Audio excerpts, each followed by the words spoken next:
خدا باپ کے زندہ و جلالی کلام میں سے زندگی بھرا کلام، رسولوں کے اعمال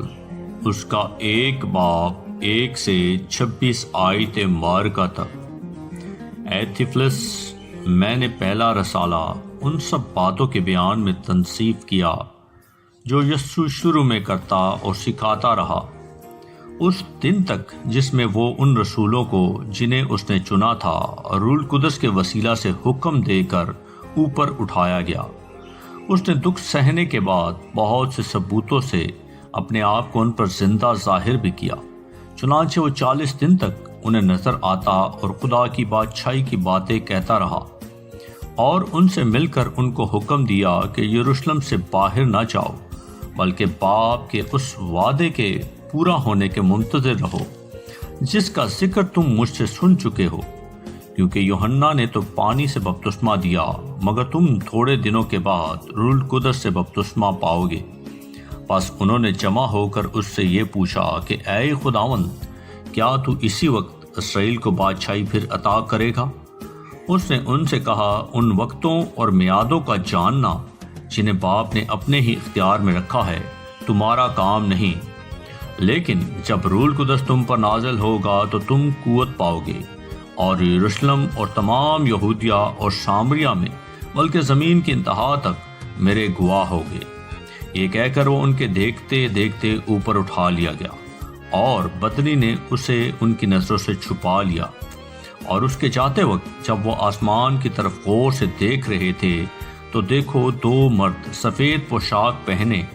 ان کے پاس آ کھڑے ہوئے اور کہنے لگے، اے گلیلی مردو، تم کیوں کھڑے آسمان کی طرف دیکھتے ہو؟ یہی یسوع جو تمہارے پاس سے آسمان پر اٹھایا گیا ہے اسی طرح پھر آئے گا جس طرح تم نے اسے آسمان پر جاتے دیکھا ہے۔ تب وہ اس پہاڑ سے جو زیتون کا کہلاتا ہے اور یروشلم کے نزدیک سبت کی منزل کے فاصلے پر ہے، یروشلم کو پھرے، اور جب اس میں داخل ہوئے تو اس بالا خانے پر چڑھے جس میں وہ یعنی پطرس اور یوحنا اور یعقوب اور اندریاس اور فلپس اور توما اور برتمائی اور متی اور حلفی کا بیٹا یعقوب اور شمعون زیلتس اور یعقوب کا بیٹا یہودا رہتے تھے۔ یہ سب کے سب چند عورتوں اور یسوع کی ماں مریم اور اس کے بھائیوں کے ساتھ یہ ایک دل ہو کر دعا میں مشغول رہے۔ اور انہی دنوں میں پطرس بھائیوں میں جو تخمیناً 120 شخصوں کی جماعت تھی کھڑا ہو کر کہنے لگا، اے بھائیو، اس نوشتہ کا پورا ہونا ضرور تھا جو روح القدس نے داؤد کی زبانی اس یہودا کے حق میں پہلے سے کہا تھا، جو یسوع کے پکڑانے والوں کا رہنما ہوا، کیونکہ وہ ہم میں شمار کیا گیا اور اس نے اس خدمت کا حصہ پایا۔ اس نے بدکاری کی کمائی سے ایک کھیت حاصل کیا اور سر کے بل گرا، اور اس کا پیٹ پھٹ گیا اور اس کی سب انتڑیاں نکل پڑیں، اور یہ یروشلم کے سب رہنے والوں کو معلوم ہوا، یہاں تک کہ اس کھیت کا نام ان کی زبان میں حقل دمہ پڑ گیا، یعنی خون کا کھیت، کیونکہ زبور میں لکھا ہے کہ اس کا گھر اجڑ جائے اور اس میں کوئی بسنے والا نہ رہے، اور اس کا عہدہ دوسرا لے لے۔ بس جتنے عرصے تک خداوند یسوع ہمارے ساتھ آتا جاتا رہا،